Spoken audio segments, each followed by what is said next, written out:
തന്നെ നിന്നിട്ട് എഴുതാൻ എനിക്കറിയില്ല. ആദ്യമായിട്ടല്ലേ. മാന്യ സദസ്സിന് നമസ്കാരം. ആദ്യമായി എല്ലാവരോടും നന്ദി പറയുകയാണ്.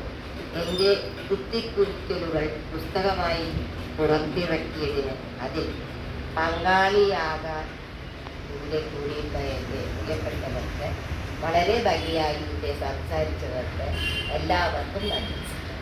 ചെറുപ്പത്തിൽ പഠിക്കാൻ താല്പര്യം ഉണ്ടായിരുന്നു, എന്നാൽ പട്ടിണി കൊണ്ട് സാഹചര്യം ഉണ്ടായില്ല. തന്നെ ചെറുപ്പത്തിൽ മംഗളയിലേക്ക് പോയി കുടുംബജീവിതത്തിൽ മുഴുകിയപ്പോൾ എഴുതിക്കാൻ അറിയില്ല. അതുകൊണ്ടാണ് എഴുതി വായിക്കുന്നത്. എരിച്ചിൽ എൻ്റെ ഉള്ളിലെ എരിച്ചിൽ തന്നെയാണ്. സന്തോഷങ്ങളും സന്താപങ്ങളും ഇടകലർന്ന തന്നെയെല്ലാം എൻ്റെ കവിതകളും അങ്ങനെയാവണം. കൂടുതൽ പറയുന്നില്ല. പ്രിയപ്പെട്ട തെയ്യട്ടി മാഷ്, കാരശ്ശേരി മാഷ്, രാജേന്ദ്രൻ മാഷ്, സുരേഷ് മാഷ്, റിജു വെള്ളില, ശ്രീ അരവിന്ദൻ, ഗോപാലൻ മാഷ്, ഇന്ദിര ടീച്ചർ, പേരെടുത്ത് പറയുന്നില്ല.